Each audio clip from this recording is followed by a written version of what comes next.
नमस्कार। पॉलिटिक्स में आप सबों का स्वागत है। और आज हम पॉलिटिक्स में बात बिहार की उस पॉलिटिक्स की करेंगे जिस पॉलिटिक्स के सहारे बिहार की जनता को धूल झोंकने की कोशिश हो रही है। जी हाँ, बड़ी गौर से इस पॉलिटिक्स को आप सुनिएगा और सोचिएगा कि आखिर इस बिहार के पॉलिटिक्स में हो क्या रहा है। वाकई में भ्रष्टाचार का मुद्दा गंभीर है या फिर इसके पीछे भी कोई सियासत है।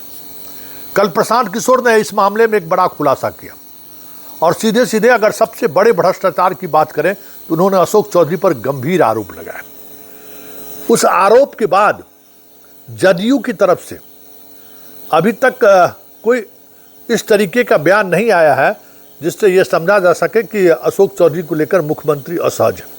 यह अलग बात है कि नीरज का एक बयान आया है जिस बयान का आज के संदर्भ में कोई मतलब नहीं है, क्योंकि अब पहले वाली बात नहीं है कि नीरज कुमार का कोई बयान, मुख्यमंत्री का एक दौर था वो आधिकारिक बयान माना जाता था। नीरज कुमार के बयान का मतलब माना जाता था कि नीतीश कुमार नीरज के सहारे किसी को कुछ संदेश देना चाहते हैं, लेकिन अब वो बात नहीं है। इसलिए नीरज के बयान को कितनी गंभीरता से लिया जाए कहना मुश्किल है। हाँ, नीरज के बयान से जदयू जरूर बैकफुट पर है। जदयू के तरफ से कोई भी प्रवक्ता अभी तक अशोक चौधरी के पक्ष में खड़ा नहीं हुआ है या फिर अशोक चौधरी पर जो गंभीर आरोप प्रशांत किशोर की तरफ से लगाए गए हैं उसको लेकर कुछ चीज़ें इस तरीके की देखने को नहीं मिली है। जो बातें कही गई है, जो बातें नीरज ने कहा है, कमोबेश वही बातें आज प्रशांत किशोर ने भी कहा। तो पहले उस पर चर्चा करने, क्योंकि ये सारी कवायद जिस दिशा की तरफ बढ़ रही है उसमें बीजेपी के कूदने के बाद ये साफ दिखने लगा है कि इस पूरे भ्रष्टाचार को लेकर जो खेल चल रहा है उसमें कुछ न कुछ खेला तो जरूर है, कुछ न कुछ पेंच है जिसको समझने की जरूरत है। पहले जरा प्रशांत किशोर क्या कह रहा है। मैंने नीतीश जी के साथ काम भी किया है। नीतीश कुमार जी व्यक्तिगत तौर पर बिल्कुल ईमानदार व्यक्ति हैं और चूंकि वो शारीरिक मानसिक तौर पर थक गए हैं तो अगल बगल का जितना मंत्री अफसर है वो लूट रहा है। तो हमने कल उनका दस्तावेज जारी किया है।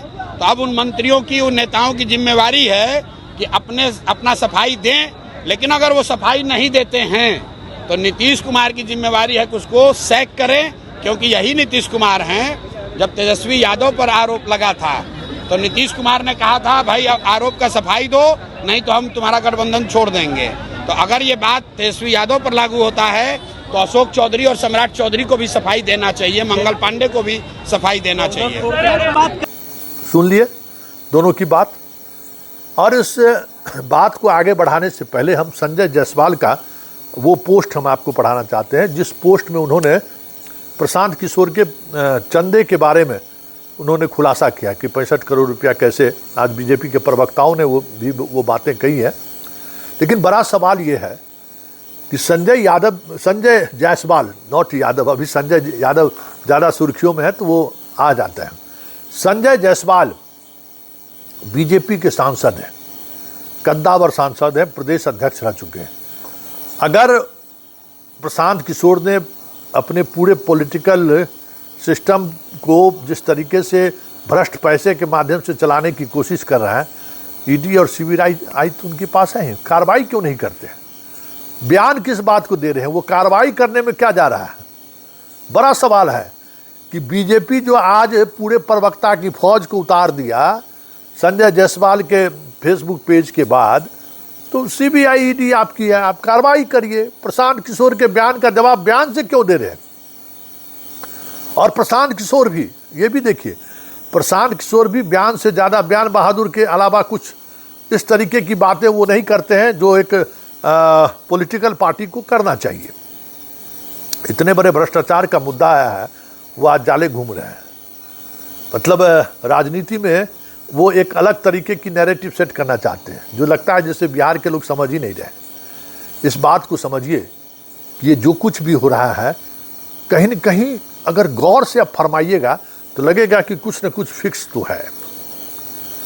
प्रत्यय अमृत और मंगल पांडे के बारे में इन्होंने 2 महीने पहले अपने एक 1.5 महीने पहले अपने प्रेस कॉन्फ्रेंस में उन्होंने कहा था कि ये सबसे भ्रष्टतम पदाधिकारी और मंत्री में से एक है। एम्बुलेंस वाला उन्होंने खुलासा किया था। कल जो खुलासा किया है जिसमें जिस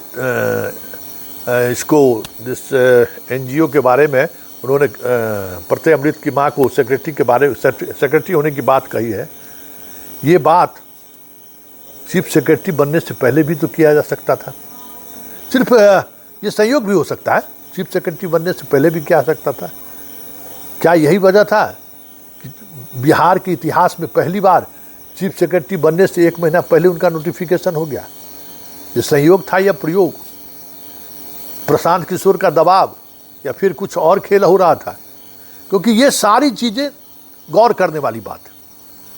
संजय जायसवाल का इस खेल में कूदना, दिलीप जायसवाल का चुप होना, सम्राट चौधरी को चुप्पी साधना, ये सारी चीज़ें जो दिख रही है ना, और प्रशांत किशोर का हमला, ये बहुत कुछ ऐसा है जो संकेत के सहारे दिखा। देखिए, ये भ्रष्टाचार का मतलब तय है कि चीफ सेक्रेटरी अब किसी भी समय नप सकते हैं। ईडी और सीबीआई के सहारे कभी भी, ऐसा नहीं है कि ये फाइल जो है सो प्रशांत किशोर को वैसे ही मिल गया होगा। ये पूरी जो दस्तावेज उनको दिया गया है, वो दस्तावेज वैसे ही नहीं आएगा, कहीं न कहीं उस दस्तावेज के पीछे भी खेल है। आज न कल ये बातें सामने होंगी। तो ये जो सारी परिस्थिति है, एक तो तय हो गई कि सरकार किसी की रही, चीफ सेक्रेटरी अब बाएं दाएं नहीं कर सकते हैं, पीएमओ जो कहेगा वो करना पड़ेगा।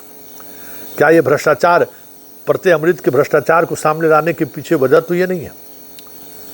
अशोक चौधरी जैसे पॉलिटिशियन, क्या कहते हैं, सब लोग तो सरदम गच्छामी हो ही गए हैं, चाहे ललन सिंह हो, चाहे विजय चौधरी हो, चाहे संजय झा हो। अशोक चौधरी भी सरदम गच्छामी है शाह और मोदी के, फिर भी उसके सहारे कुछ और साधने की कोशिश तो नहीं हो रही है, क्योंकि कुछ न कुछ चीज़ें चल रही हैं जिसको समझने की ज़रूरत है। और जब तक आप इस बात को नहीं समझेंगे, तब तक बिहार की सियासत को नहीं समझेंगे।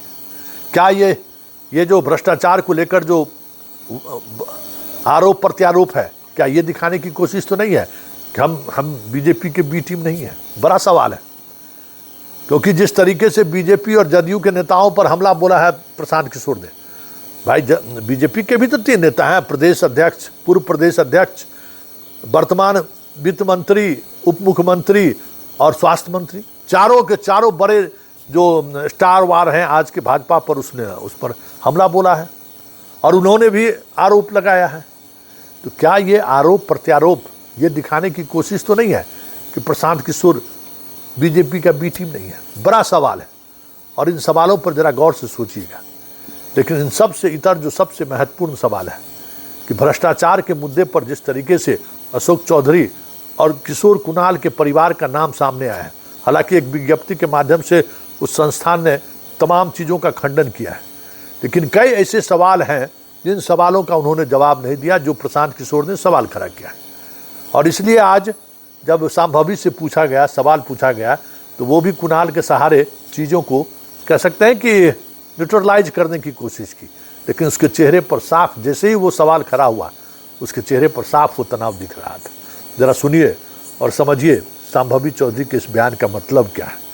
लेकिन इस बयान के साथ साथ ये भी समझने की ज़रूरत है कि किशोर कुणाल का जो अस्वाभाविक निधन हुआ है, क्या इस पूरे प्रकरण से कुछ रिश्ता तो नहीं है?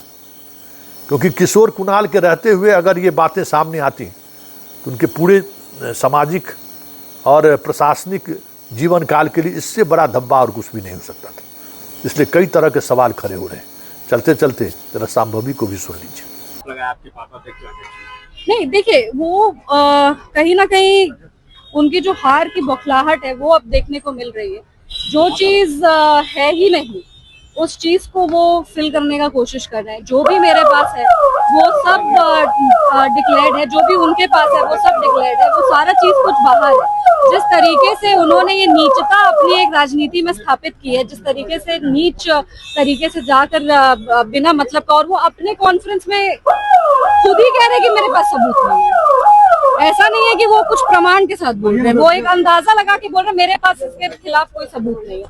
तो जब आपके पास सबूत होगा तब हम लोग बात करेंगे। जब आपके पास सबूत है ही नहीं और जब आप कुछ स्थापित कर ही नहीं पा रहे, बिना मतलब का आप एक फॉल्स प्रोपेगेंडा जो अपना स्प्रेड करे राजनीति में, एक अलग तरह का नीचता का आपका व्यवहार हो गया, ये बहुत ही ज्यादा दुर्भाग्य की बात है। और जिस तरीके से उन्होंने हमारे स्वर्गीय ससुर जी आचार्य किशोर कुणाल जी के काम के कार्य को उन्होंने टारगेट किया है, ये निंदनीय है। क्योंकि प्रशांत किशोर जी मेरे, अगर हम क्या बोले, हम बोलना नहीं चाहते, लेकिन वो मेरे ससुर जी के पैर की धूल के कण के बराबर हुई है। जितना काम जन सेवा और मानव सेवा का आचार्य किशोर कुणाल ने किया और जिस तरीके से वो पूरी ईमानदारी के साथ अपने जीवन को वो जिए हैं, अब वो इस दुनिया में नहीं है, तो उनके ट्रस्ट को इस तरीके से टारगेट करके उस पर लालचन लगाना जो है, सबूत सब दुनिया के सामने। हम लोग को इसमें कुछ एडिशनल नहीं कहना है। आप उनका भी अकाउंट चेक कर लीजिए, आप मेरा भी अकाउंट चेक कर लीजिए।